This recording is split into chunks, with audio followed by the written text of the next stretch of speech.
You invited us, nigga. We did. All right, here we go.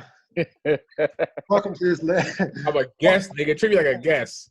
Welcome to this latest edition of the Ril Dil podcast on this 30th, the last day of April. You just gotta do some creative editing. 30th, the 30th of April, 2020. As always, I'm joined by Robert Sapp, Chad Quinn, as we discuss episodes 3 and 4 of the Chicago Bulls' Last Dance Jordan documentary. Fuck the Last Dance. Why don't we just call it the Jordan documentary? Like, why forget this Last Dance? Just call it is the Jordan documentary. All about Jordan. It's all about Jordan. It's all about Jordan. I have some good stuff coming up later about some criticism on the integrity of the documentary by a famous documentary person, Ken Burns. I'll say that for later, though. He has some interesting things to say about the documentary. Let me get right to it. Isaiah. So Isaiah Thomas. So you have Isaiah Thomas comes out during the documentary. You have Isaiah with a quote. This was the documentary quote, because there's a lot of facets to this. Isaiah was a big winner this week. Isaiah was a big winner this week to me. Isaiah and the Bad Boys legacy. They were the big winner this entire week. All I heard was interviews, Joe Dumars and John Sally and every Bad Boy, Bill Laimbeer. So the Bad Boys won this week. So during the documentary, Isaiah says, when you lose, you leave the floor. That was a direct quote from the documentary that Isaiah said. When you lose, you leave the floor. Of course, during the documentary, they showed him leaving the floor. Robin's like, yo, fuck it, you just kicked our ass, I'm out. Mark Aguirre, Bill Laimbeer. Those were the main ones that left. So you had Isaiah, Aguirre, Laimbeer, and Robin, and a bunch of other motherfuckers that we just don't care about. They leave the floor. So Isaiah comes on first. So Jordan basically said, he's an asshole. He's still an asshole. This is bullshit. Jordan was anticipating that he was going to try to switch up his story because years later to try to kind of like smooth it out. Isaiah on the documentary did not do that. Isaiah a day later on First Take was kind of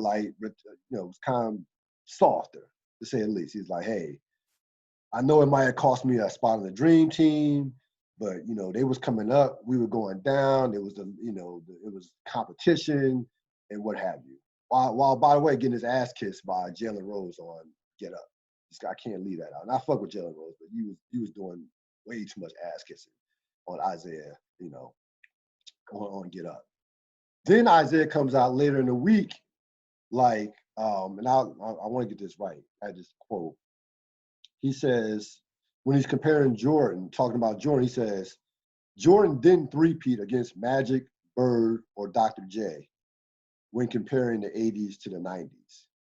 And he said Jordan was the fourth best player he played against during that time. He says Kareem was better, Magic, Bird, and Dr. J. So fifth best player. Ooh, so Kareem, he had Kareem, he had Kareem, Magic. He had Kareem, Magic, Bird, and Dr. J ahead of him. I love it. Okay. So with all that being said, I'm confused by Isaiah in terms of you try to sound on Monday, you try to sound like you was sorry for walking off the floor. I'm like, where do we even stand on Isaiah as far as his real opinion? I think I know what his real opinion is, but he was kind of all over the place this week. Right. Right, Chad, you got it. Nah, I mean, go. You go. Okay. I got a response. I do. Okay. I mean, I think this, to your point, Ril, Isaiah didn't really change his stance. He softened it a little bit, but his message has been consistent, right? Number one. Number two, what you did not mention was Laimbeer's message. No. I was strictly. I know. Trust me. I was strictly focusing on Isaiah. Yeah, and I get why you did it. I get why you did it. But what I'm saying is I want to bring up Laimbeer for a second because the energy, to be clear, has been consistent. Right? Yes, from Laimbeer, yes. Yeah. But Isaiah too, to a certain degree. I think that with me, I've been conflicted because I've been preaching like it's so important to tell your narrative. Right. This is the Jordan documentary. Yes. So this is the Jordan narrative. There's a reason that we didn't talk about leading into the final game, how Jordan talked about how they were terrible champions. Yep. That did not come up at all No. on the documentary. No. At all. Right? It also didn't come up at all with Isaiah's point was how the Celtics treated them. You know what I mean? The way the torch was passed, like, yo, we don't pass the torch, you take the torch. Now they did. The documentary did show the Celtics walking off the floor. They showed it, but they didn't go back and forth with Jordan's response. No, there was no questions about that. No, there was no questions to that. No. So it's like even like today, I was watching NBA TV, and they're doing the NBA Films segment, and it's Isaiah and John Sally sitting with James Worthy, just as cordial about the Lakers and Detroit series. Like there was a level of respect. And the biggest issue with the Detroit and the Bulls situation was respect wasn't there. You got this Negro Jordan who's never won telling me what type of champion I am to the Pistons. So the Pistons already felt disrespected going into that. You know what I mean? Now, Isaiah, to your point about you feeling like he was a lot softer in his response, I think he was softer because he still works for the machine. Lambeer was just Lambeer. I don't work for NBA TV. I don't work for Sports Center. You ask me a question, this time I'm going to give it to you. Isaiah came with a political answer like, okay, in the scheme of things, I'm emotional. This is what's going on. So even when you watch the documentary, Jordan couldn't have been surprised with Isaiah's response because he didn't retract his statement. He said, like, listen, there's a lot of emotions involved when you lose and play a game. This is how we handled it. Had I known the backlash, and I do completely agree with Isaiah. So if the backlash is Negro, if you don't shake hands, you're not on the dream team. I do believe Isaiah would have shook hands. I do. You know what I'm saying? I think the energy would have been the same. I think he still would have not like cared about these dudes.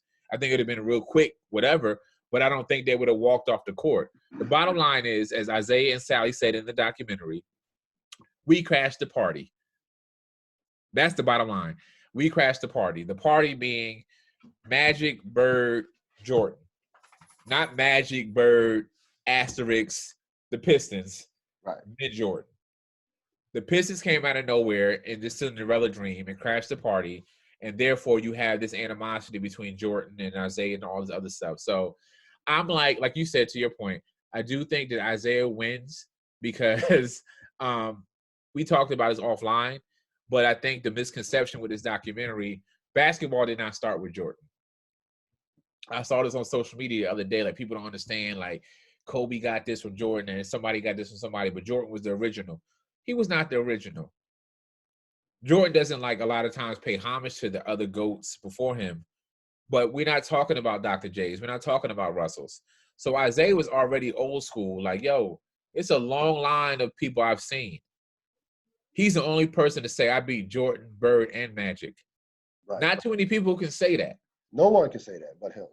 Right. So I think that this, to answer your question, it's like, yo, this is the Jordan narrative of the Chicago, franchise. So we have to take it in bits and pieces where there's certain things that's going to be revealed and there's certain perspectives that are going to be shown, but there's other stuff that we will never hear from. We saw the Detroit Pistons shit. You know what I mean? They had their own documentary and their own feels on that. But it's like, okay, this is Jordan's take of how his whole situation with Isaiah is. And we can talk later about what episode 5 and 6 looks and how they're going to make Jordan having nothing to do with the Dream Team and all the other shit happening. But I agree, ultimately. Like, yeah, Isaiah kind of wins by just saying what it was this week. Go ahead, Zach. Yeah, I'm confused by what the outcome was supposed to be. What was Isaiah supposed to say? I'm sorry? Like, would that have been the thing? Like, we're re-adjudicating an incident that happened 30 years ago. that book has already been written and closed. We know exactly what happened. We know the reaction. We know we've known how Isaiah has felt about it for decades now. And that's why I have a problem with the narrative that he's been wishy-washy or whatever. Think about it. If any of our lives, we go back to a mistake we made 30 years ago, whatever, just an incident we're not the most proud about, and then you sit us in front of live TV and then ask for us to talk about it in any type of depth.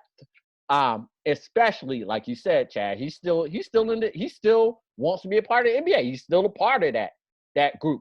So in your organization and ask for a unfiltered, like just raw thought process about it. No, time makes you wiser and makes you think about things differently. It was 30 years ago. Out of competition, direct competition, to 30 years later. You're going to have a different perspective.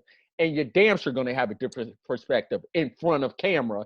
And you're damn sure going to have a different perspective when you know your bosses or the people that you interact with on a daily basis are watching your every word for something that happened 30 years ago. 30 years ago. I just can't say that enough. So, my only assessment of this is that we all have way too much time on our hands and are building programming around something that happened 30 years ago and that he's already paid the price for. Like, he's already paid the heavy debt. So the only thing Isaiah could have done that would have been different was to get on television and say, I'm sorry, Jordan, for blah, blah, blah, blah, blah, blah. Otherwise, everything else has remained consistent. And he just said it in more diplomatic ways. What I found about that documentary that was a tad bit insulting was when the interviewer was showing Jordan like the footage of what Isaiah was saying about it. And Jordan got his opportunity to roll his eyes and suck his teeth and be like, all this and that and everything. Like, Jordan knows he's won. He's won times a million. Like, if you have honestly had any type of real feelings about this, it would have been put out there before. So all of that felt like manufactured drama. And it was a waste of time. Because nobody else, there's no other sports or anything else going on. Now we all get to have various different conversations about something that has begun and ended for decades. Sorry to break up the thing. I just I didn't have a whole bunch of patience. It definitely was manufactured from the standpoint of, if you have a problem. First of all, if you have a problem with somebody, he doesn't have a problem. He doesn't. It's just that simple. No, he doesn't. No. To my point, if you really have a problem with somebody, you deal with it off camera. Number one. So it's not. So he doesn't have a major problem. He doesn't have a major problem with Isaiah. That shit was for the audience. It was for the cameras. It was for the ratings. I completely agree with it, because he doesn't, like, we don't even hear about if he has a problem with Isaiah. He's off camera stuff. He said nothing but good things about Isaiah. Isaiah's the second best point guard of all time, and I've heard interviews with John Sally saying that Jordan and Isaiah never had major problems. It ended up, the thing that kept Isaiah off the Dream Team was magic, and I'll get to that a little bit later. So yeah, the Jordan Isaiah thing was kind of like, I thought it was drummed up. To your point, Sam, definitely manufactured. Because now you know if you put that video in front of Michael Jordan, you know what you're going to get out of Michael Jordan. You know he's going to say, you know how he's going to respond. My big issue with that whole narrative is, we're supposed to be talking about the 1998 season. Why are we going back? Like, I get, I get. Why are we going back to Jordan's first championship and going in depth there? The connection is Rodman. That's the connection. And so Yeah. that would have been the focal point of it, not why the Pistons walked off the court against the Bulls. The thing is, the Bulls are building a dynasty. They won this is the first championship. The confetti rained down. Jordan's the king. Boom. Now we move on. If you want to dive into that, then you're diving into the relationship between Robin. Their 1991 championship and what happened in 1998 have nothing to do with each other at all. No. Like nothing No. at all. So, Zero. can we stay here for 1 second? Please. So 2 things. To Rob's last point, what I loved about episode 1 and 2, I hated about episode 3 and 4. I felt like it was too much movement back and forth with the timelines. You know what I mean? So like With no purpose. With no purpose. It wasn't intentional. It felt like this is a sexy move. We're doing editing and this is how we're moving it first. But it's like, from a film standpoint, from a directing standpoint, from a storytelling standpoint, if we're staying here, we're going to stay in this pulse for a minute, right? So we're talking about the Pistons because of Rodman and Rodman's story. We stay there. We don't go there and go back here and go left and right. I do have a different take on the whole Isaiah and Jordan thing. I don't think that it was sensationalized. I think that Jordan has always played chess or poker or whatever. Chess. So I think that his lack of hate is not authentic. I don't think he ever cared about anybody, right? So in the documentary, when they talk about the coach Van Gundy, well, that was in the Hall of Fame speech. Van Gundy saying that Jordan lures people in and make them like him. I heard Horace Grant. I heard his own teammates say the same shit. I think that Jordan does not like these players, but he smiles in their faces and shake hands. So I do think that he really doesn't like Isaiah, although we've seen countless episodes of him and Isaiah in each other's faces. I do think that those little anecdotes are peeks into how Jordan really sees people. I do, and I watched this with my wife. I watched the recording and I said, this is like a waste of time, because they showed Jordan watching the recording. Oh, that was a different thing. But they showed Jordan with the Isaiah situation. And he was planning for Isaiah to answer it a different way than Isaiah answered it. Yeah, he was. That's what messed Jordan up. He thought, to Rob's point, he thought Isaiah was going to say something hypocritical or inconsistent. Mm-hmm. So when Isaiah answered, he's like, oh, of course he's going to say that. No. Isaiah basically said, look, I'm showing real emotions in the time, so this is what I was saying in that time. And had I known the backlash, I might have said something differently. Isaiah has not changed his stance on that. But because of this documentary bringing up old news, this is not the first time Isaiah had to deal with the ridicule. He's apologized, to Sap's point again, profusely about this. They even did the Magic and Isaiah coming together. All the documentaries. All of them that have any of them in there, that comes up. Exactly. So it was a pointless time because there was no new angle brought up. The only thing that would have been new would have been if they talked about what Jordan said ahead of time. That would have been the only new angle. Like, could we all give Isaiah the role of being the villain? And it's easy to give him that role because of the Bad Boys Detroit Pistons. But if we had that one little anecdote, like, oh, so Jordan was already saying this dude who's never won anything is already saying they're bad champions ahead of time, that would have gave me a whole different perspective that Isaiah is over here doing a whole apology circuit for unnecessarily. So it's just interesting. But go ahead. I'm gonna build off a little bit. I don't want my point misconstrued. I think the way that this was constructed proves absolutely that Jordan's a vindictive son of a bitch, right? Like, this is only in there because Jordan wants it in there and wants to poke this old wound. That's the only reason this segment exists. It doesn't serve any purpose to the narrative that they propose that they're talking about, the fall of the Bulls in 1998. This sounds like Jordan, not sounds like, I mean, it's just obvious. It's just obvious. It's obvious. And so I just wanted to make it clear. This, like, there's beef. There's absolutely beef. and it's all one-sided in Yep. terms of Isaiah would be happy not to go Yep. through this over and over and over Yep. again. It's other people, and in this specific instance particularly, it's Jordan that brought this back up to poke it however he wanted to poke it. And then you brought up the excellent point, Chad, of when he didn't get that response, how he reacted, because he was aiming for a very particular response, so he could absolutely go in. And then when he didn't get it, that was absolutely telling and hilarious. Exactly. I wanted them to ask Isaiah, and this is why I was disappointed about the director in terms of his questioning. I wanted him to ask Isaiah, what were your thoughts on Rodman going to the Bulls? So let me say this real quick. Before you get disappointed at the director, once again, like, the narrative is who's controlling the narrative, right? There's a lot of stuff that doesn't make it off the cutting board. So we don't understand, like, if we get 5 minutes of Isaiah, more than likely they shot an hour and a half. Yeah.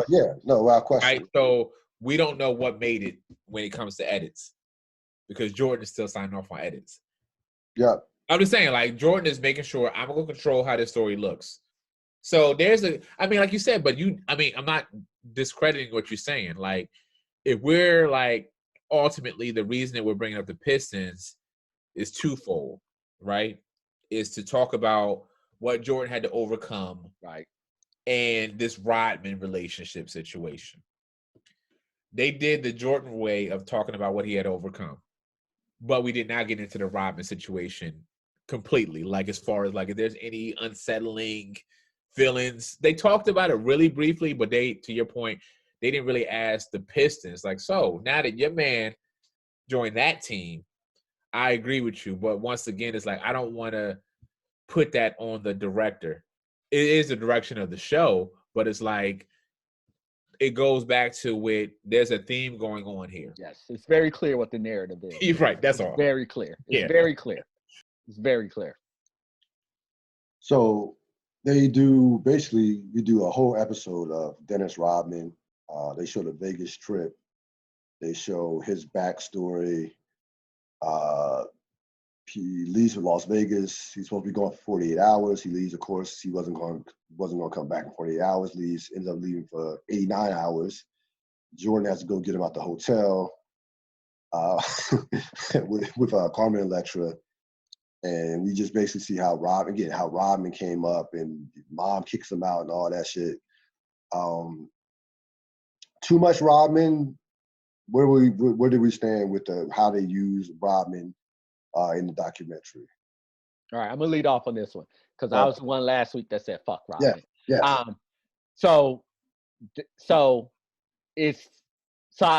I didn't change my position, but still fuck Rodman, because the background, like all the background stuff, right, was literally Rodman being like, whatever. I just, people just, somebody says, and I was just like, whatever. Like, so what? Fine. You don't care. You're chill. You're laid back. That's fine. So the backstory, whatever.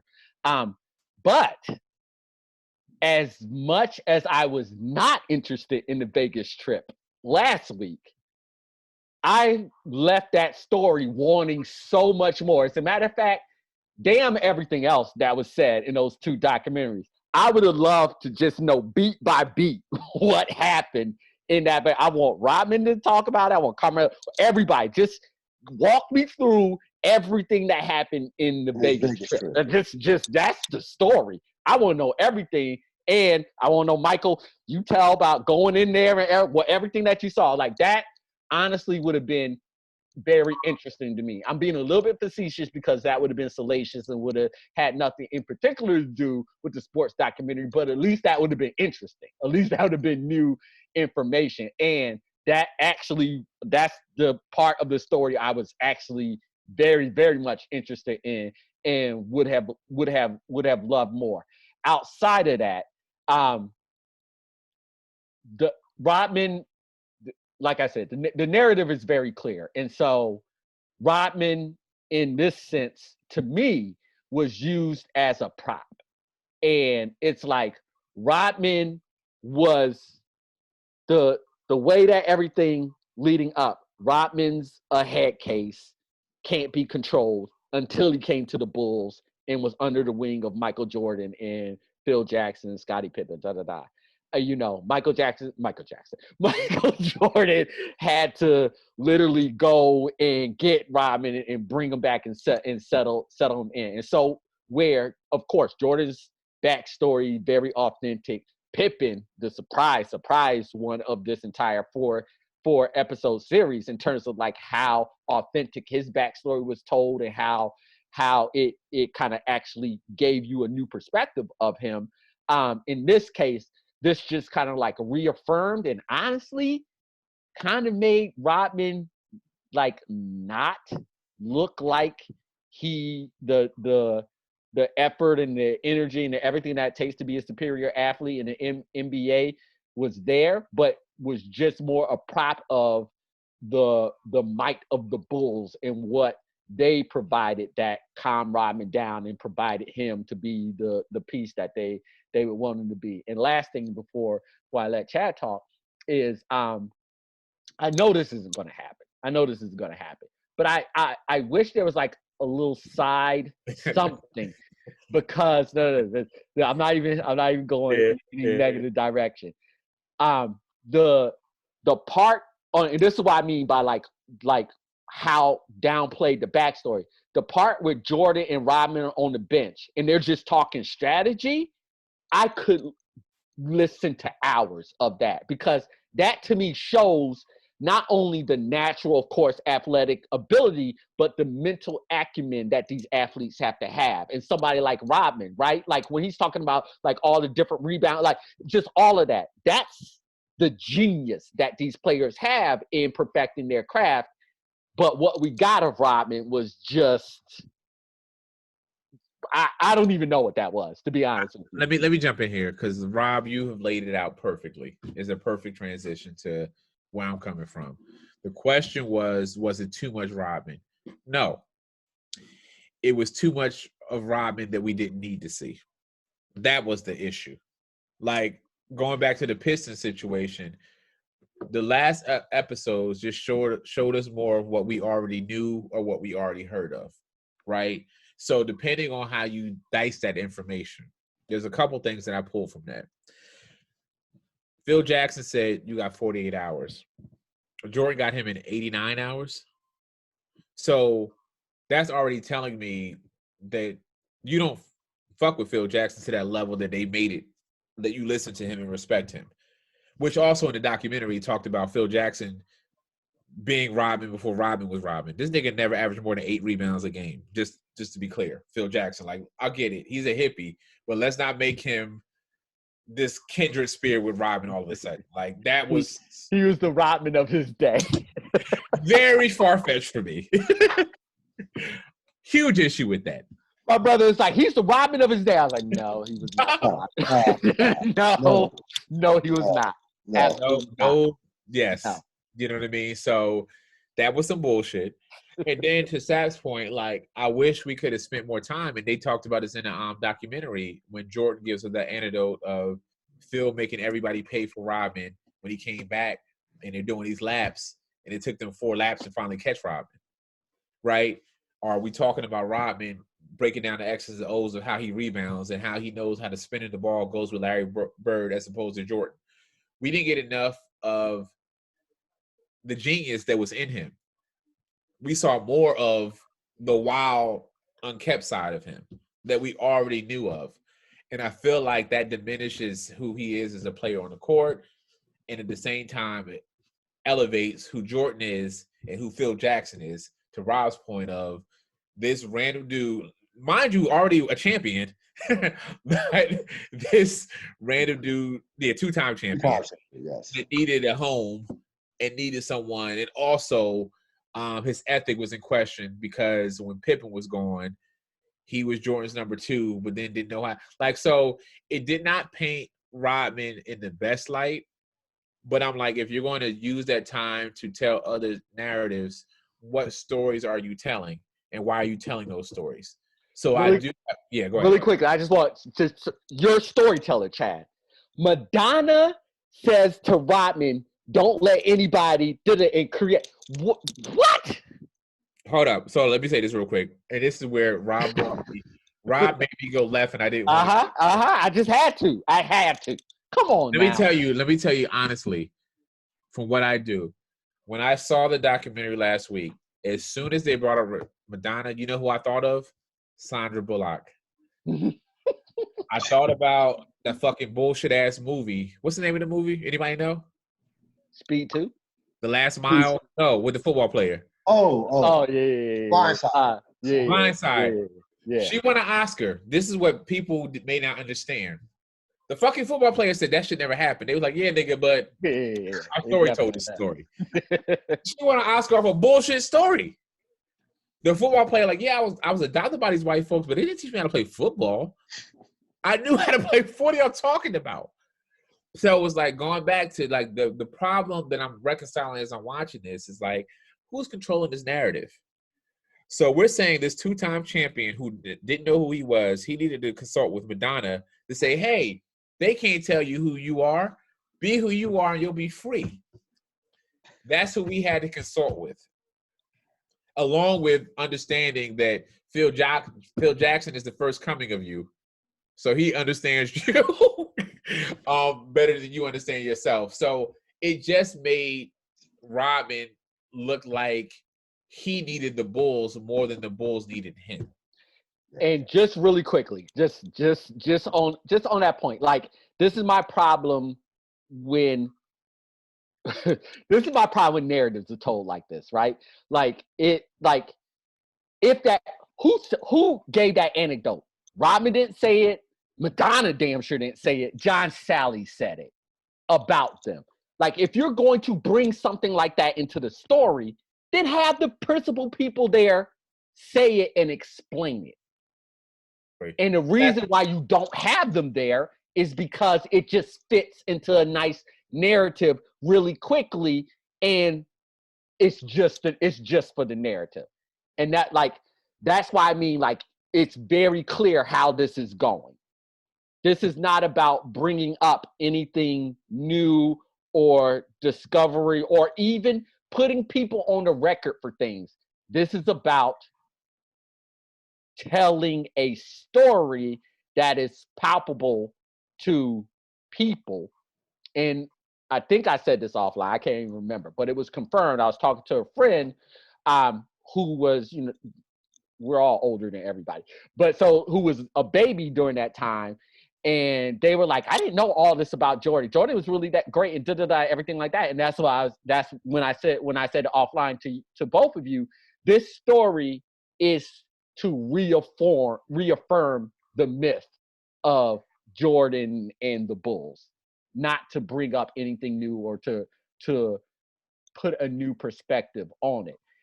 What I found so annoying about the Rodman thing was, while they're propping so many people up, that did not do anything for Rodman at all. As a matter of fact, if I wasn't educated on the subject, I would literally, I would just be like, that's a dumb Negro who just could grab. Now, listen, real quick. Like that would literally be my assessment of Rodman. Real quick, I gotta say this. Shout out to Nas. The lyric was, "We read history, but who are the authors?" You know what I mean? And that's the importance when we're doing these type of documentaries. I think it's great, and we're learning a lot.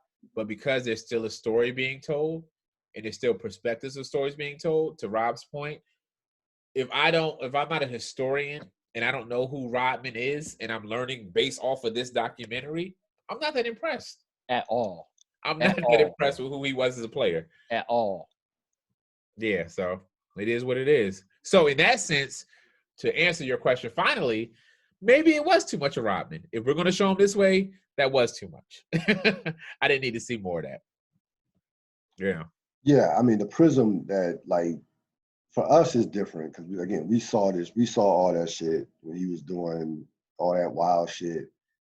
And it just, like, it's not going to impress us at all. Maybe 20-year-olds, like, oh, or a 15-year-old, like, or a 25-year-old. But this was like, all right, we've been there and done that.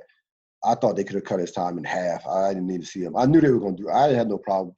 Didn't have a problem with them doing stuff on him. I just didn't need a whole episode of it. I thought that was just too much Rodman. I thought that was just way too much of him. Like you said, if they now you interview Madonna and want to talk about why you said that, or you want to interview Isaiah Thomas, if Isaiah Thomas talking about, well, we were disappointed when Dennis left and felt betrayed, stuff like that, whatever, fine. But I thought I was watching Rodman's documentary for a second. I thought like this is a Rodman documentary. So I didn't need 50 minutes of Dennis Rodman. Phil Jackson versus Doug Collins. Now, my perspective on Doug Collins changed throughout the course of this episode. I'll let you know why. But what are your thoughts on how that dynamic was? Doug Collins getting the job, Phil kind of being groomed by Jerry Krause with Tex Winter, and how that unraveled in '89 when Phil became the coach. Yeah, I'll go first. I'm quicker, I think, with this one. This was interesting for me, and this is why it's interesting, because I've never heard any NBA academic talk about why Tex wasn't promoted to head coach in a certain way. Like, everyone talks about the genius of Tex, right? We don't disagree. I heard about him when he was in the Lakers, the Chicago, all this. So going back to this whole theme of narrative, Krause had Tex as his man. You know what I mean? Phil comes up as his apprentice in a certain degree, but they were already building up. The thing that's this weird for me, especially for white men, you don't see a white head coach, a white winning head coach, get fired when having a great relationship with the franchise player. That just doesn't happen. It doesn't happen that often with black coaches. It happens sometimes. And I'll go back to Mark Jackson. You brought that up the other day with Steph Curry's relationship, but Mark did some shit, other stuff, politics, and that's what got involved. But I'm like, okay, Doug Collins got Jordan. They both were young. As Doug Collins brought up in the documentary, he MVP. He's all of these different things that Jordan is under his reign. You know what I'm saying? They're winning more games. But once him and Tex had their disagreement is when the friction really built. And I was like, the documentary treated it like an asterisk, where I was very intrigued by that situation. I was so intrigued by the time span. I was intrigued by Doug Collins' answer, where he was just really short, like, you know what, things happen. You can feel his energy in the interview. Yes. Let's stay here. And that's the thing, is when you talk about storytelling, when you hit something, you stay there. Like, hold on, ooh, this is something. Let's stay here for a moment. What's going on with this Doug Collins, Tex, Phil Jackson shit? When he makes a comment, said, "Oh, I knew Phil was going to be a head coach." What do you mean? Jordan loves you, right? Y'all just won. Y'all just got to the next level. That's just a natural trajectory. So it was really interesting that they treated this nothing more than a blip. They spoke about it, then they kept on, and we on to the next clip. And I'm like, nah, we should have stayed there a lot longer. So that was kind of like disappointing for me when I was watching episode 3 and 4. I'm like, anytime we get into a little difficult situation, we kind of like glance over it. And I wanted to hear more about what Doug felt. I wanted to figure out, like, did Jordan really come to Phil Jackson like he said the next day? He said, all right, let's go win. Is that really what Jordan was about? When he said, no, I really love Doug. He understood me. He got the ball in my hand. This is what it was. I was just very intrigued that I felt like there was something that doesn't sit right with me about that whole situation. And I felt like if they had have really explored it more, it may have gave me an opportunity to some type of insight as to what they would do in the future. You know what I'm saying? Like, I wanted to know more about Krause's relationship with Collins, both Jerry's relationship with Collins. I wanted to know more about that I didn't see. So I was like, kind of like, I was just let down when they glanced over it. So, yeah. I'm trying to not be super negative. But when you phrase the question, Doug versus Phil, I asked myself, did I learn anything new about that situation? And the honest answer I have is no. I saw Phil drawing on the board in text. They were diagramming plays.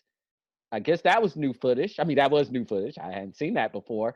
But in terms of the intricacies of that relationship and why it broke down and everything that you outlined, Chad, I mean, I wish I could speak more on it, but the document didn't give me any more to speak on it. So all I can say is it appears that Doug Collins was out and Phil was in because he could play ball better with the management team. That's I can only go by what was shown to me in lieu of any new information.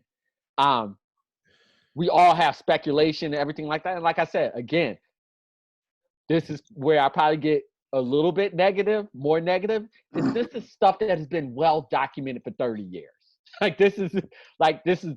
This documentary is called The Last Dance. So we're supposed to be viewing a 30-year-old time frame differently, and we're getting the same information told in pretty much the exact same way. So yeah, I would love to be like, yo, let's choose a side here. He had this perspective, he had this perspective, this person had this perspective. Let's really dive into it, but I can't because they didn't give me any of that. So let me jump right back in real quick, to what Rob is saying. I've never watched this movie, but I watched some of it the other night. Finally, Will Ferrell did this movie called Semi-Pro. Right? Did anybody see the movie? No. Okay. But it was talking about the ABA and the CBA and the come up. He was the coach of the team, but he was doing bullshit. He was like marketing and all this other stuff. And then they had one player that actually played in the NBA before, which is Woody Harrelson. He played for the Celtics. He knew the X's and O's in it. And eventually he became the coach. I say this to say that the Doug Collins segment reminded me a little bit of the Isaiah Thomas segment, whereas like they went into it wanting one thing, but they got something differently, right? So in theory, if Isaiah had responded differently, it would have gave Jordan the capacity to talk the way he wanted to, right? The way the narrative tried to present it was Doug Collins isn't an X and an O coach. He's not really coaching. He's like a cheerleader. He's just drawing up plays for Jordan. Jordan goes. Just for Jordan. And that would have worked if they weren't winning. That would have completely worked. And it wouldn't have been a whole big conspiracy. It wouldn't have been anything else I wanted to see. If Doug Collins had been nothing more than Jordan's jockstrap or cheerleader, but they were still losing, I would have completely understood why they made the move. But they couldn't completely get what they wanted because he was still winning. And that's where the issue lies, right? That's why when we talk about Mark Jackson, it's always just like, well, damn, how did that happen? They're winning, and the franchise player says, this is my man. So what's missing? And that's what brings me back to the point of like, there's this gap. And I'm gonna let me jump in because again, storytelling. Let's look at this in terms of telling a story. There's no conflict here. Nope. What you have Doug Collins and Phil Jackson. Talk to them at the same time. Like, bring up a new perspective. Like, literally, Jordan goes, Doug is cool. That's my boy. Okay. Why are we talking about this then? Yeah. What is the point of this? Why is this interview happening, right? So if we're not going to dive in to the conflict of Jackson and I want to say Doug. You mean Krause. You mean Krause and Collins. Yeah. Sorry, Doug Flutie was in my head. If we're not gonna dive into that, no, like the Doug Collins, Phil Jackson, like those are the two principal people where the actual conflict can be talked about right now. Krause is dead, so he can't talk right now. Those are the two that can actually speak on their relationship. But this is the problem, Rob. You can't do both without amplifying what Krause really did for the Bulls too. Like, you've already painted Krause in this corner. He's just a villain.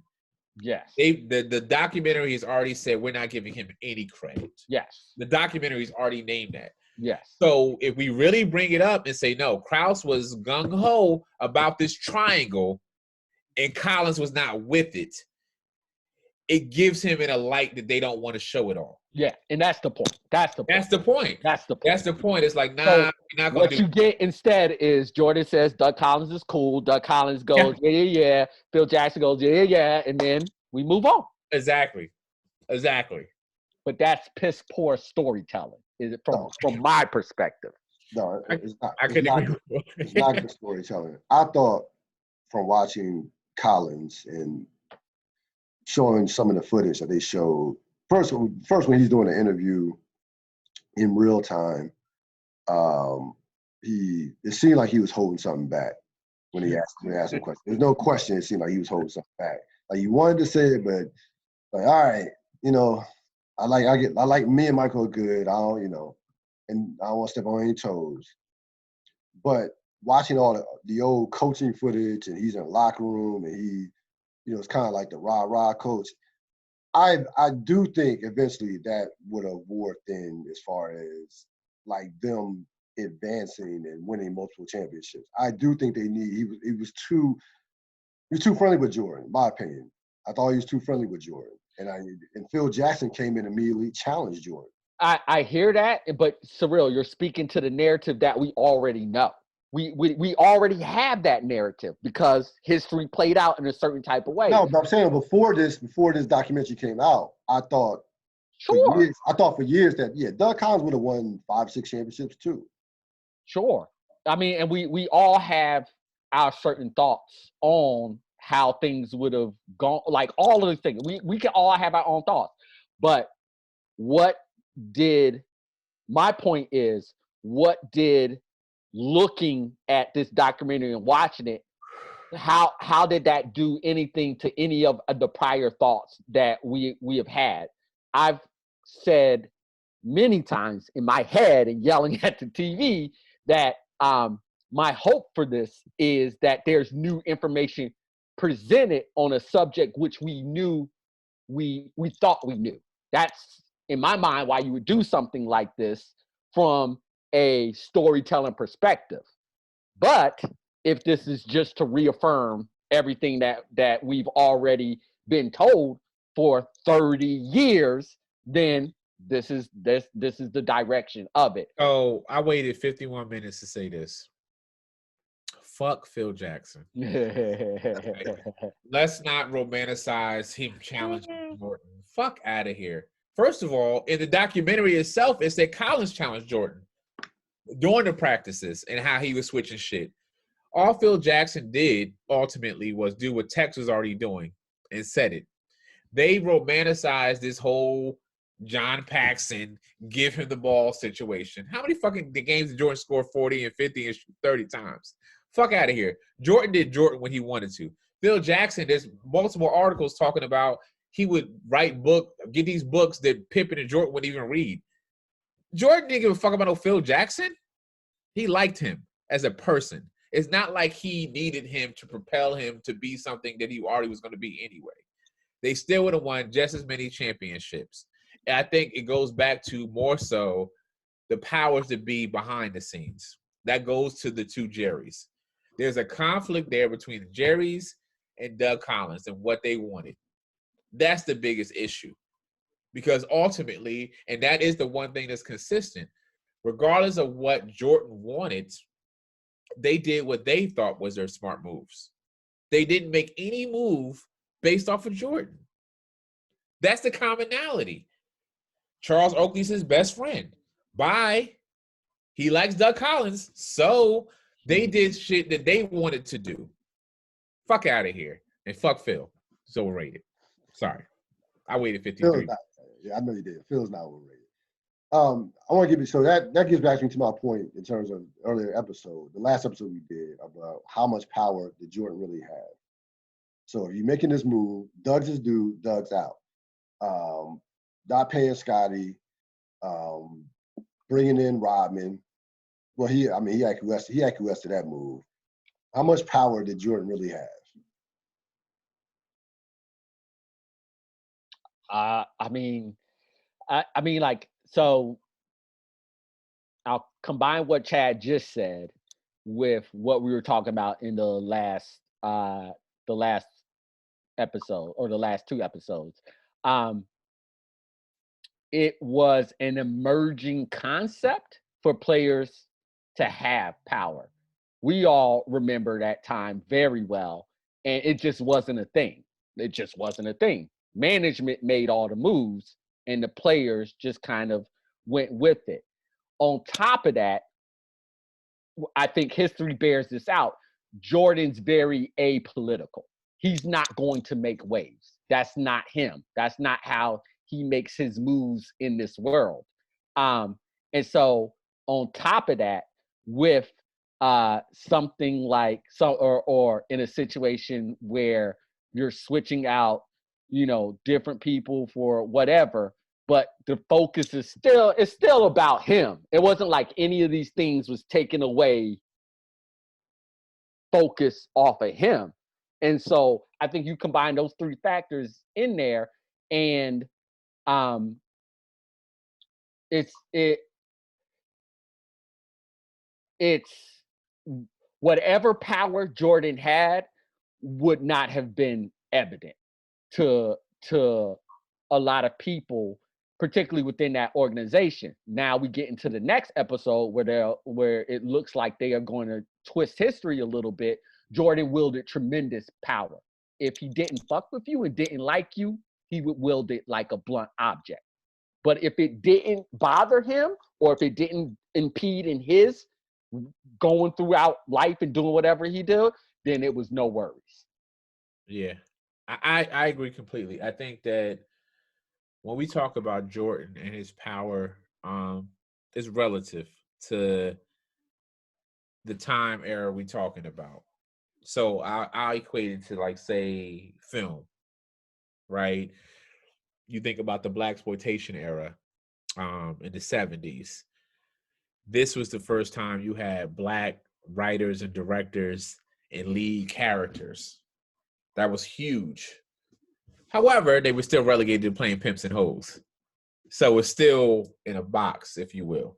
So I think that Jordan had unprecedented power, but it was still in a box. That's a good way. So he had the power to, I'm not signing his autograph, nigga. You talk to him. He had a power to be an asshole. He could talk to his GM anyway, his coach anyway. He could laugh at him. He could show up with a hat on, a suit. He could be late. He could take a vacation. He had that power, but he had no power that affected the bottom line, the bottom dollar. So he didn't have, like, the money play power at the time, right? Or at least understood that. Like, so to a certain degree, Pippen shit was Pippen shit. He didn't have organizational power to make moves, which is why the fucking franchise still ended, which is why Krause said, no, this is Phil Jackson's last year. I'm telling you. So, like, his power was still in a bubble. You know what I mean? So you'll see lesser players with more power. And I brought this up last week. Carmelo Anthony had way more power than Jordan. Now, people will laugh at me saying that, but it's like, it's the truth at the end of the day. You know what I'm saying? The way he moved and made people push with the organization. No, I'm not at all saying Carmelo is on Jordan's level. But when you think about the shit that happened, and unfortunately, because of Jordan and what he did, this is why Melo had the power he had. But during that time, Jordan still is underpaid. We talk about Pippen being underpaid. Jordan was way underpaid, but he still had all these other endorsements. So from an NBA standpoint, he was just like the head of the Negroes. He was the porch monkey. You know what I mean? He had that rifle in his hand with the white man behind him and could tell it when somebody else is getting out of line. But he still was in line with the rest of these niggas. So Speaking of, Wait, ahead, hold go on. So sorry. that helped. No, it helped to crystallize my thoughts on what I was saying. So, the George. So when we talk about power, if you look at like the difference between Jordan and LeBron, right? Like the moves that LeBron made not only empowered him, but it empowered people. It empowered other There you players go. in the NBA. Okay. There you go. Jordan, as I think his history would lay out, was more about self. Not more about self. It was all about self. And so that's what I meant. The moves that he made were things that he cared about and that would impact him. Yep. And so if Jordan's viewed as a villain, he's not as marketable in Nike, right? Like, so that's why you don't make those loud, outrageous moves, because you don't want that to happen. You want to have all of that to yourself. And so that's why a Carmelo's power looks very different than whatever LeBron James was, because it came from a different place of, I'm making these moves so that other people can make these moves. Agreed. It's just that simple. As a top player, I'm not going to be disrespected like that. I don't give a damn who it is. And that also wasn't a mindset, or it was a very minor mindset back in the 90s that has grown because of moves of people like LeBron James. But if we keep it all the way real, Jordan wasn't concerned with anybody else and wouldn't have wielded his power in that way, whatever quote unquote power that is. And so I think when we're thinking about power, or at least the way that I view that question, you're like, why didn't Jordan make these overt moves? And the easy answer to that is Jordan didn't care about overt moves that impacted other people. Jordan only cared about moves that impacted Jordan.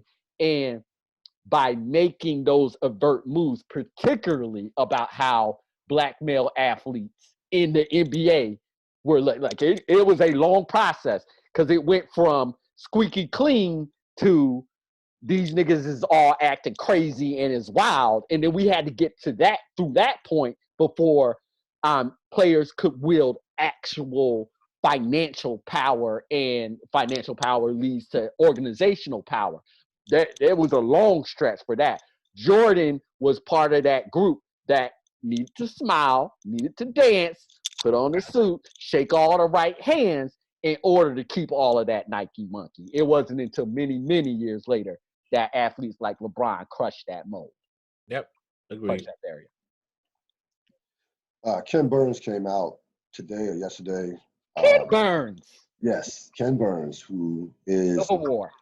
the godfather of documentaries, as far as just all around documentaries. Any Ken Burns documentaries have been legendary. Well, he basically came out and basically ripped this documentary, said that there's no way he would have ever signed off on Michael Jordan having the type of control over a documentary. He said, so that was his thoughts. He says, he says, there's just no way. He says, it's like, you can't, he said, basically said it's not real journalism. Yeah, I agree. I mean, real journalism is the truth, not just perspective, right? You let the audience figure out what their perspective is. We don't guide them and lead them anyway. We put everything out there and they figure it out. So we talked about this earlier, and just to give a quick example, what I'm saying is like that little edit of not talking about what the Bulls and what Jordan said about the Pistons prior to the game. Those type of things. That's where we're not being honest about journalism. You know what I mean? Because now you're leading the audience to one perspective. Now you're leading a whole new generation who's not doing their research and say, damn, the Pistons are rude. You know what I'm saying? Like, why would they do that? You know what I'm saying? Because we're taking this perspective. And like he said, there's certain people you can't sign off on. There's certain individuals, and whether we talk about Jay-Z to President Obama, there's certain individuals that you wouldn't sign off on because of their magnitude and because I know they're going to want to tell the story their way. I want no parts of if I'm looking for the truth. Now, if I'm sitting up here, my objective is to tell a love story and talk about romanticizing their impact and what they did and their legacy, then sure be it. You know what I'm saying? But there's certain things like if I can't just do what I want to do and come in here and get to the nitty gritty, you know what I mean? Like it was very calculated. Like when Jordan talked about the perception of the documentary before it aired, he was just like, I'm interested to see how this will all play out. We're sitting here, episode 4. It's going to be interesting. We got 6 episodes left. I'm wondering, are they going to mention how Kukoc was 6th man of the year? And his real talk about where's Kukoc? Where is Kukoc? Where's Kukoc? His real legacy on their foreign stage and everything, and how dope he really was and skilled he really was as a player. I'm just very intrigued with these stories and how we're telling them, and how now we'll remember certain players. You know, here's what you have left. You have 6 episodes left. Wait, can I respond to the Ken Burns real quick? Yeah, I'm sorry. Go ahead. Thank you. Thank you very much. Thank you, sir. Thank you for allowing me to answer the question. Thank you. I appreciate that. So I look at this in a couple of different buckets, right? Like I've watched plenty of Ken Burns documentaries, and he handles his material very well. He handles his material very well. I would argue that Ken Burns doesn't necessarily handle like live ammunition a lot. A lot of his stuff is historical, and he's going back and digging through things and bringing up stuff like that. So anyway, so I hear him, but the point is one that I agree with in terms of who tells the story and why is the story being told. I would co-sign in terms of my question now is what value is what is being put out there. So if it is just entertainment for us to watch over a 5-week span, a little bit over a month, then fine. That's fine. That's fine. You know, it's a Netflix, you know, something that's interesting to click on. But if it is about truth, then we do need to bring in journalism. And the best documentaries, especially when they're dealing with most of the subjects who are here and are able to talk about the different things that we're talking about, is you might start in one direction, but the stories that the people who were there and who can tell you what actually happened will always lead you in much more interesting places than whatever in your mind in a room somewhere you popped out and so or prepared. And so what I'm looking at is there are stories that could lead in very interesting directions, but because a certain person who's the central figure of these stories has final say, those stories seem like they're being cut off, whether it's editing, whether it's the questioning, whether it is, you know, after they're sitting, however it is, it seems like those stories are being cut off. And the narrative looks like it's being forced in one direction. And that, to me, is neither entertaining or journalism. Who's that? Oh, sorry.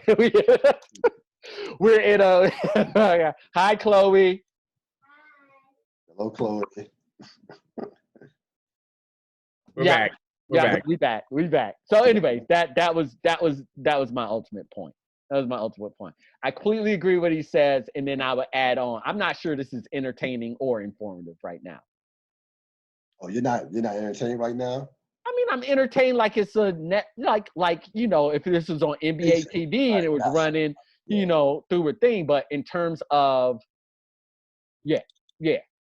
And I'm speaking specifically for myself because I was there. I lived through all these different things, and I've lived through the decades past. So most of these stories I've heard over and over again. So my particular fascination was that this was called The Last Dance, and that they had access that was not to be had ever before, and that they had different principles of the stories and the narratives that we've heard who could actually speak for themselves. For me, it's like, if you're saying something, go on record. I want to hear the person say that. John Sally saying Madonna told Rodney. Dude. Anyways, go ahead. Sorry, Cyril. No, go ahead. No. So annoying. So we have 6 episodes left. You have seems like they're gonna get into the dream team stuff, and then the Jordan phenomenon, to be like Mike and all this shit. Can I ask a question? Why are we talking about the dream team? Yeah. What does that have to do with The Last Dance? I don't know. I've seen whole documentaries dedicated to the dream team. Yeah, why are we talking about it now? I don't know. Okay. I don't know. All right. You have that. Just interested. You have. Could it possibly be so that Jordan could say I had nothing to do with Isaiah? Could it possibly be that reason? Perhaps. Maybe. Yep. Just wondering. Maybe. And I mean, Magic Johnson might deny it. So we might have both of them denying it. Sure. Denying they had anything to do with Isaiah not being on the team. So you have that left. You have the gambling that we want to hear about on the table. Why he left basketball in 1993. That's on the table. Mm-hmm. So there's still some stuff that's on the table that may or may not get fully addressed. What do you want, like, moving forward? Put 4 episodes behind. What do you want to see? What questions do you want asked in these last 6 episodes? Or do you just want squarely? No, this is it's a little bit challenging for me because I don't have. Chad warned me the last 2 episodes, and I took that warning under advisement, and so I started to temper down my expectations. Then I saw these 2, and I was like, oh yeah, okay, this is definitely what's going on. So I expect to get what we've gotten, which is Jordan's perspective on all of these events. And so I can start to create the narrative of what I've heard before, and then the only thing that will be new will be something Jordan wants to say about it. So yeah. I mean, my yeah. This is not about my wants of what. This is not about my wants. This is not about my wants at all. So I expect to have it on and watch it and enjoy it for what it is. I think I'll be in a less annoyed place. No, I'm not going to be in a less annoyed place next week after we get past the Dream Team stuff. Yep. And it's just Jordan rewriting his own personal biography. Like the gambling stuff, like whatever. I know we're not even going to remotely get into any of that. And him talking about his dad, nothing on that. I'm sure it'll be emotional place, and like it'll be that. That'll be him talking about his story. He can manipulate his story however he wants to. That is whatever to me. So I expect next week to be equally frustrating for me, and I will probably vent. But then after that, then I will just enjoy how he's viewing his own personal history. I really, really, really would like to actually get to the 1998 season. I would like to get to the 1998 season. All right, that's it. Oh, and Kukoc. Tony Kukoc. I hope. No, Kukoc. Kukoc is gonna make a Dream Team appearance because they're gonna show. No. Damn that. That's gonna irritate me. All that's gonna Nah, that's irritate me. fucked up. That's When we fucked up. get to the 1998 season, I thought Kukoc should be able to Bill Winnington and John Paxson have been able to talk about good moments. I just want Kukoc to be able to talk about good moments. That's it. So let's talk about this real quick. That's all. Um, Kukoc should talk about a pass that he made that he enjoyed doing. That's all. So Rob's theme throughout this whole night has been storytelling. You know what I'm saying? So like, we all watch enough series, Netflix, documentaries, TV shows, scripted, unscripted, whatever. And what happens is after the 1 or 2 episodes, you know what a show is. You do.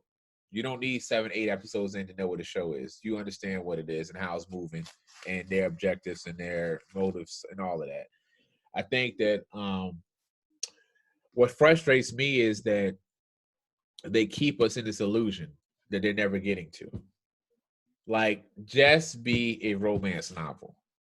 Don't give me glances of truth and then get into like some bullshit. You know what I mean? So like, when you talk about the gambling, they may bring it up, right? But they won't really get into it. That's been the theme throughout the first 4 episodes. They'll mention it just to say that they mentioned it, but they won't get into it. Maybe they'll talk about Jordan and politics and how the Republican comment came out, but they won't really get into it. Maybe they'll mention Craig Hodges at some point. Who knows? But they won't get into it. I'm just saying, this is real shit. Wow. Okay. So, like, maybe these things will come up, but they won't really get into it. Because I know they won't get into it, I don't want to waste the time mentioning. I honestly rather just be in a romantic comedy. I'd rather just see Jordan score 70 points and me get new footage of his dominance. Because if we're going to show Jordan's narrative and his story a certain way, and this is what we're going to show, I'm all for that ride then. I'm all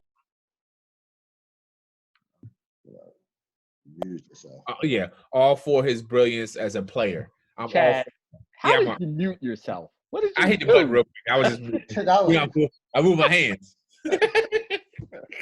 It was God warning me. Chill out. Don't say that next thing. I said Craig Hodges. You can't say it 3 times. I can't. CH, we out there, buddy. I believe in you, man. Nobody else gonna bring up your name. I'll say it. I can't say it the 3rd time though. Oh. You know what I mean? So like, I'm all for unseen footage of Jordan in practice, of him killing all these players, of him doing the unthinkable, of him breaking records. I'll watch all of that. But I hate to be taken on this goose chase that goes nowhere. That's a great point. And just the space, if I'm not going to be in a space where this is actually going to be informative and like talk about different things, then I just want to be nostalgic. Then take me back to 11-year-old me, 12 and 13-year-old. I'm fine with that. That's entertaining. That's what I'm saying. But they keep snatching you out of that space, or you keep snatching me out of that space, and that's why that question was difficult to answer. I like that. What I look forward to is just being able to live in that nostalgic place. That's all it is, man. Because like, once you temper your expectations, because it is, to Rob's point, it's very frustrating. You know what I'm saying? Like, oh, we gonna go here? Oh, y'all acting like we gonna go there. So I'm gonna sit there for a second, and then 5 minutes in, I'm like, oh, we still on this bullshit. You know what I mean? So and nobody's dunking. Right. And nobody's scoring or dunking. To Rob's earlier point, let me see Jordan grab Dennis Rodman out at 89 hours and say, Nick, you need to play basketball. And Rodman goes and rebounds, 27 rebounds for the game. I want to see this shit. Like, let's make this nigga Paul Bunyan. I want to see Paul Bunyan for these next 6 episodes. Because if you're not going to really spit the truth, then I'm okay with the illusion, because it still is something in it. Not even an illusion.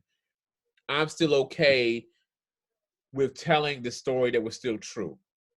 You know what I'm saying? There's 2 truths or whatever. And we can focus on this one side that a lot of younger generations have never seen. I'm all with that. But to Rob's point, to what you said earlier, Ril, I don't want to continue to go over shit that I've already seen. And not only have I known, but really seen. You had a documentary called The Dream Team. The whole You had a Bad Boys documentary. You had a Rodman documentary. Like, all of it. this is nothing new. This is true. This is nothing new. I haven't had a Horace Grant documentary. Is he going to get an episode? I don't know. But, like, at least give me something. Well, apparently Horace is going to be annoyed on the next episode annoyed about his place on the team, and that leads to him leaving, which, by the way, was not true. He left because Jerry Reinsdorf wasn't going to pay him. He became a free agent. And Jerry Reinsdorf is the MVP of this whole thing. The documentary is called The Last Dance. When are we going to get to 1998? Horace Grant wasn't on there. He wasn't on the team in 1998. No, he wasn't. He wasn't. Do we really have to go through Horace Grant's arc? We do, because Jordan needs to make sure you understand he was a snitch. Got it. Even if Horace Grant does not agree with that, this is my story. This is nothing but another version of Jordan's Hall of Fame speech. He went up there, he said, Jordan, you want to do a documentary? He said, yeah, I want to do a documentary. But if I want to do a documentary, these are my bullet points. There's no cool coach. I want to take a detour to talk about Horace Grant for no random reason. I want to tell people that I really like Doug Collins, but it just didn't work out. I want to big up Pippen, but I also kind of want to talk about the migraine situation, but not really talk about it. Up for a minute. Like, he had all of this detailed shit, and they said, "Okay, we got a document, we got a show." And this is what happened. This is exactly what happened. I'm glad you brought the Pippen migraine. So let's go back a bit. So Pippen Game 7 of the 90 Eastern Conference Finals. Detroit killed Chicago 93-74. That game, Jordan had 31, 8, and 8. Pippen 1 for 10, 2 points, 4 rebounds, has the migraine. Did play like 40 minutes. Jordan talked about it. You know, he had a migraine. He smiled at first, which let me know that he was biting his tongue a bit on what he wanted to say. Yep. Wait, really quickly though. This is my problem. Yep. Why are we reading through lines and re-adjudicating? You got Pippen there. Pippen, what happened? Yep. Jordan, what do you think happened? Why do we have to sit here like we sat 20 years ago and talk about, well, what did Jordan's wink and nod mean and everything like that? I agree. Yeah, no, we shouldn't have to at all. We shouldn't. They have to. Why bring it up if you're not going to say anything about it? So I can wonder again about your wink and nod? Fuck out of here. Pippen had a migraine. That's it. Nobody saying anything different. I don't give a damn about Jordan's wink and nod if he was biting his tongue. Because if it's his documentary, if he wanted to say something different, he could say something different. He could. But it's his brand. I know. And also, so I'm not sitting here talking about his wink and his nod and whether he was biting his fucking. You know what? This reminds me of growing up. You ever have to look up a word in the dictionary and then grown ass man. Go ahead. So you can look up a word in the dictionary. It says see another word in the dictionary. You got to look up. Mm-hmm. So it's like, okay, Mm-hmm. to find out this Pippen migraine in the Jordan documentary, see the Detroit Pistons Bad Boys documentary, because in that documentary they talked about how Jordan thought the migraine was bullshit. He was actually more honest in that documentary. So I'm like, why are we here? I actually wanted to, like, when that shit showed, I wanted to get my phone out and play the Bad Boys documentary at the same time. And it was so much more telling in that documentary about Scottie Pippen and Jordan's feelings about that shit. It was like such a waste of time. Why? No, Scottie Pippen was punked. He was a bitch. He was scared. He had a headache. I'm like, this is what I would have been like. This is my reenactment. I wish they had it like, fuck the real footage. Let's have Dave Chappelle reenact what happened. After the game, we walking in the fucking the tunnel. See, this is why you're creative. This would be great. We're walking in the tunnel. I look back like, oh, nigga, you can see now, huh? Because when I watched the documentary, they said that Pippen couldn't see. When I'm looking at the tunnel, this nigga's walking down the tunnel after the game. Like, damn, that's tough loss. Oh, we got vision? Now we have vision. I'm confused. Fucking John Sally, Mahorn, all these niggas elbowed you in your head, and you was like, nah, I'm good. And you couldn't play anymore. Fuck out of here. I wanted Jordan. If anything else, it's like, yo, I don't even need that many wins. This shit, third, fourth episode really blew me. But if Jordan had been like, it'd have been quick. He'd have been like, that nigga ain't had no headache. I would have like, oh, thank you. I'm good. I would have shut my mouth up. I'd have been good for 5 and 6 episodes. I'd have been straight. I got a question about that. So before the documentary, Jordan came out with this statement. I'm gonna go, not say I'm gonna go all out, but this documentary he says, I hope this documentary doesn't paint me in a place, a negative place. He says this. Why not, if it's your documentary, why not go all out? You're a billionaire. Why do you care about your brand at this point? I care about what people perceive of you at this point in terms of your personality. Because we all think you're an asshole anyway, or we're an asshole. Why has he held back? Except when it came to Isaiah. I'll answer that first. I think it's twofold, right? I do think that Jordan, up until this point, is still very concerned with his brand. Yeah, I do. Right? Whether he needs to be or not, I think he's very concerned with his brand. And I think that within the last, let's say, 5 years, he's been more in tune with public perception. Like during the 90s and the Gatorade era of everybody wanted to be like Mike, he really believed just everybody wanted to be like Mike when he was playing. Then when he fell with the Wizards and then as a Bobcats coach and the people laughing at how he dressed and all this shit that happened after the fact, it's like he didn't know that he wasn't still the fan favorite all of a sudden.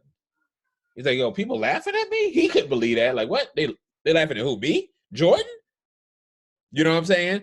So that's why you get to the Hall of Fame speech and you have this level of bitterness and this animosity.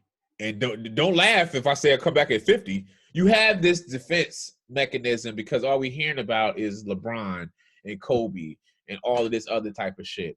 So that's my one angle, was that he's still concerned with his brand. The other thing was it's some bullshit ass marketing because it's the allure. When Jordan comes out with a press statement like, I'm worried about how this documentary will paint me, dummies like me were like, oh shit. Does that mean that it's going to be honest and real? So now you build intrigue with the pessimists already anyway. You know what I mean? I'm like, well, damn, if he's worried and Jackie Mulligan and everybody else is on his nuts is saying this is real, well, then, well, damn, I'm in. I'm all in. And the mystique was there the first 2 episodes just off of the raw footage, but that raw footage is not enough to just carry me through 10 episodes without giving me some real shit. No. He knew exactly what it was. Yep. That's all. He knew what it was, man. So let's be clear. Jordan doesn't give a fuck what any of us think at all. At all. Like zero.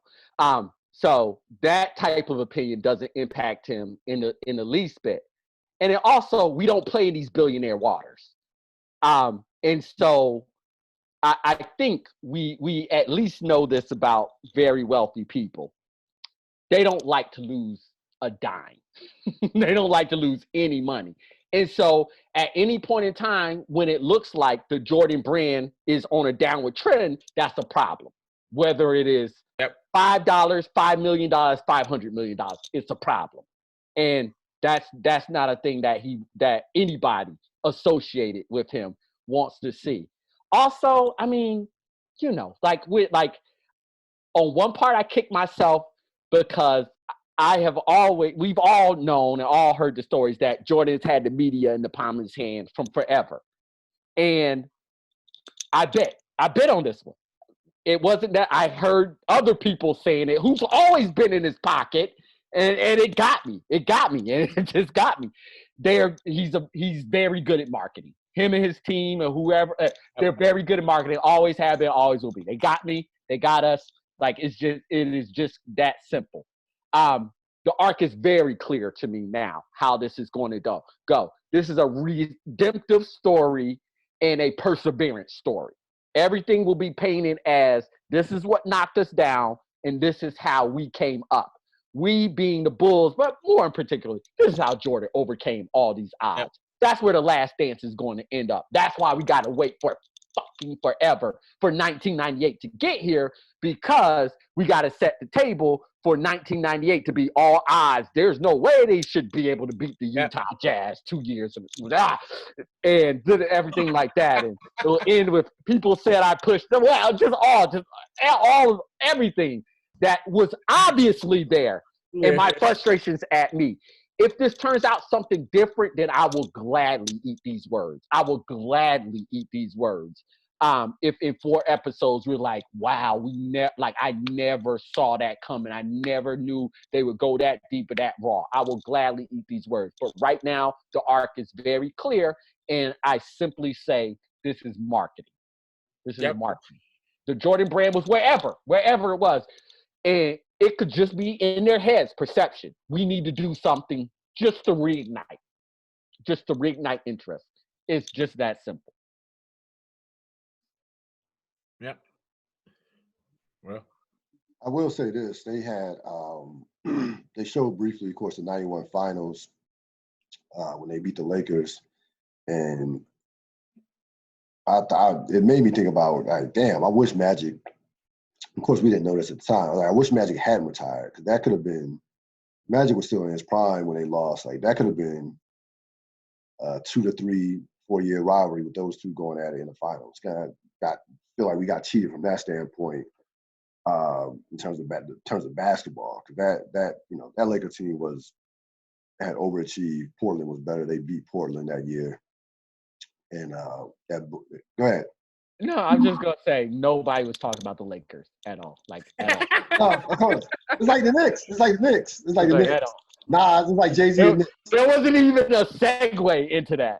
Yo, listen, real quick, since you brought up the Lakers, that Bulls championship was with an asterisk. I'm thinking, like, how long did Magic have AIDS? He be AIDS Magic. This is the point, Ril, where you unclick that record button, like now. Like now. I'm letting you know. Just stop. Just unclick it. All right. My argument will always be Jordan beat AIDS Magic. Chad's opinions do not reflect on anyone else. I'll put a disclaimer. At all. I am looking down at my phone right now. Not saying that there's anything wrong with AIDS as far as your ability to perform, but I just want to put that out there. He beat a man with AIDS. And this is what happens when you bring up the Lakers. Ril, I just want to let you know. This is your fault. Let's move on, please. Really quick though, Ril. No, because since he went there, like, we were cheated, but they did say the next couple of episodes are also going to talk about Jordan being offended by being compared to Drexler. Yes. So that should be interesting, how he shits on Drexler for no reason. Like, their players are sitting at home like, damn, what did I do? Like, they want to watch it. Drexler don't even got any championships. Like, really? You got to come for me. I didn't do anything. It's so Drexler didn't compare himself to Jordan. Other people did it. It's so unnecessary. Mean. Just mean. Yeah, that's what, he manufactured rivalries that weren't there. That's, that was no, that's just Jordan being mean. That's Jordan. No, that's Jordan being Jordan. Jordan, yeah. Nah, he. Yeah, it's petty, but it's competitive. No. It's petty now. 30 years ago? Now. Yes, now. Yes, because the documentary's happening now. No, it's petty now. You shouldn't bring up Clyde Drexler. Yeah, no. There's no reason to bring up. There's just no reason. There's no reason to bring up Clyde Drexler. Clyde chilling somewhere. Like, why am I being talked about? Relax. So it seems like we've got to a point where we see the narrative. I personally have tempered my expectations. I'm just here for the entertainment at this point, because I was completely disappointed by episode 3 and 4. Mm-hmm. So I just want to be just want to be entertained at this point. Sheer entertainment. I would say that it came at the right time, because had we not been on house arrest I would not be rushing to watch these episodes. It would like after episode 3 and 4, I still would have watched it, but I would have been like, I'll catch it when I catch it. You know what I'm saying? But like, it's the perfect time because we're all sitting here starved for sports and all this other shit. So I'm all for it. You know what I mean? But it was just like it really was a big letdown after watching episode 1 and 2. But at least I know, going back to your temper expectations, how I'm looking forward, moving forward to 5 and 6. Like to Rob's point, I could kind of skip this Dream Team talk, but I watch some clips. I'll be on my phone playing Candy Crush and whatever, and watching something, and maybe it'll be something funny that happens in between time. But other than that, like I have no expectations with what's left in these 6 episodes. Like none. Agreed. Yep. Well, we'll be looking forward to episodes 5 and 6. Again, seems like it's gonna be heavy dream team. Horace Grant on a soapbox. Clyde Drexler getting destroyed. Again, Yo, this time out. documentary is called The Last Dance. I don't know what. Nothing that you just said had anything to do with the last. I know. I just want to point that out. I know. You can't emphasize that enough. I know. Just want to point that out. Yo, he's a bully. He's a bully. We're gonna talk about Clyde Drexler and Horace Grant in the next couple of episodes. That's so fucked up. That is such a bully bullshit ass. Bullies always know who to pick with. Yep. Like, let's talk about Bill Cartwright and Jordan fight, and Bill Cartwright, nigga, I will break your legs. I want to talk about that Bill Cartwright. I heard this shit. What happened? I want to talk about Jordan punching Steve Kerr in his face.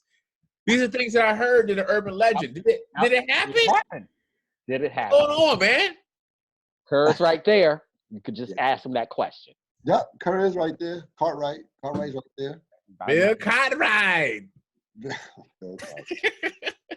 Some bullshit, man. Horace Grant, these niggas can't sleep, man.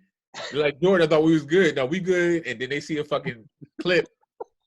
This some bullshit, yo. Everybody thought they was cool with Jordan. It's like, yo, they sit at home with their families watching this shit.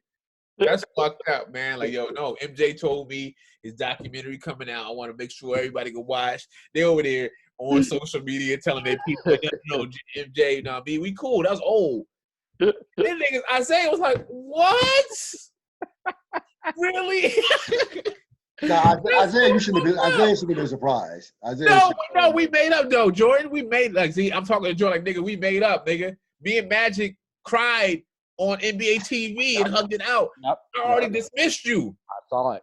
I already dismissed you. Why you doing this, man? I saw it. This ain't nothing new, nigga. How many times we gonna talk about this same? Me not coming on. We left the court, nigga. Come on, that's 20 years ago. I ain't talking about your shit all the time. I didn't even bring that up in my documentary. The Bad Boys documentary didn't even talk about what you said about me before the game. That's some bullshit, G. Like, yo, if I'm Jordan, if I'm all these other dudes, I'm mad, man.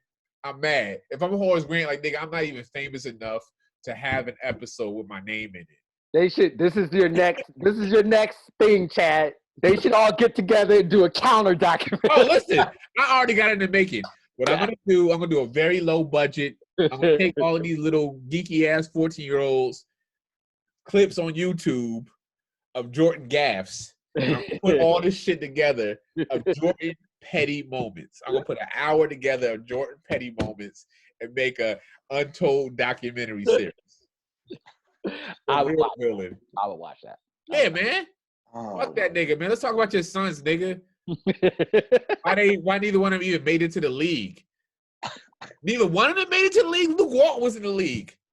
John Stockton. Hold on, time out. Let me go on my rant. Really quickly, John Stockton had his son in the league. They feel so much pressure being his son. They couldn't live up. Listen, you're Jordan. Bad for them. John Stockton had his son in the league. He was averaging 2 points, 2 assists. You telling me neither one of these Jordan niggas could get into the league? Kobe Carl. Remember Kobe Carl? Why your wife leave you, nigga? I want to know everything. Ooh, that would be good because she took a lot of money.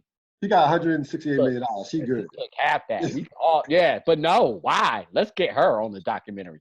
Let's talk about the Wizards teammates. I want to hear Kwame Brown. Oh no, Stackhouse already came out and Stackhouse said I hate playing with Jordan. I want to hear that. Another I want Carolina. to hear. I do. I I want to do. hear more of that. Let's talk, man. We here. We got If we're nothing. gonna tell the story, let's tell the whole Oh. entire story. Right. Or shut up. I like when we didn't know. But this bullshit you giving us is a waste of my damn time, and I'm watching it every time anyway.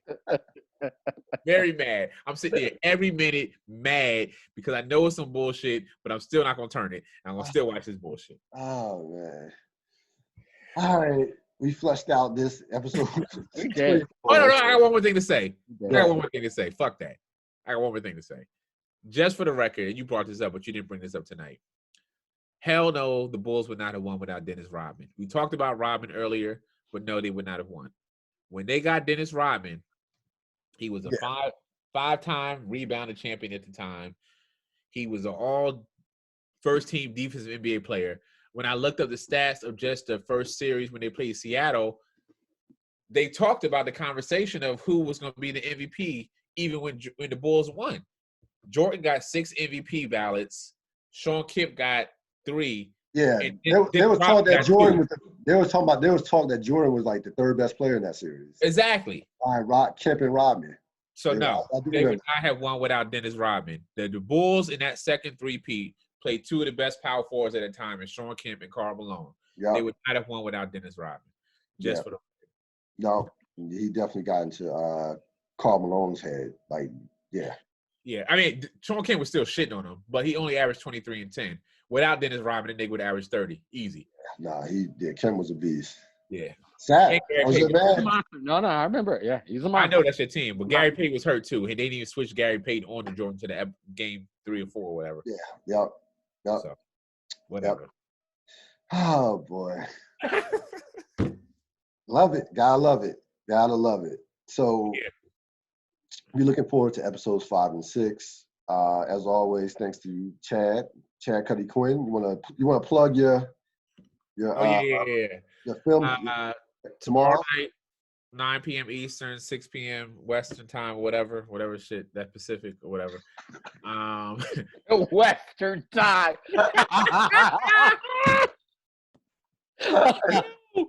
Oh my goodness.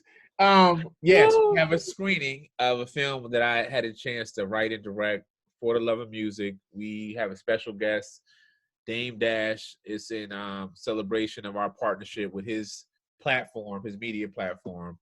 So tomorrow night we watching the film, then we're gonna have a Q&A after and have a good time. So thank you for that.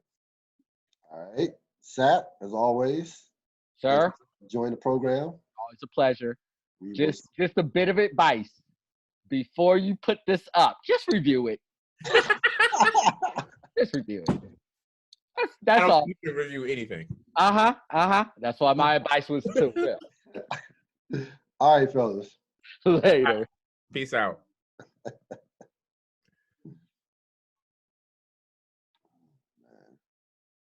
That's going to wrap it up for this latest edition of the Ril Dil podcast, the Jordan documentary, because that's what we should call it, the Jordan documentary featuring everybody else, The Last Dance. I will see you Sunday for episode 6 of The Wire. The Wire, that's the name of the episode with Rob Sapp. I'm out. See you next time.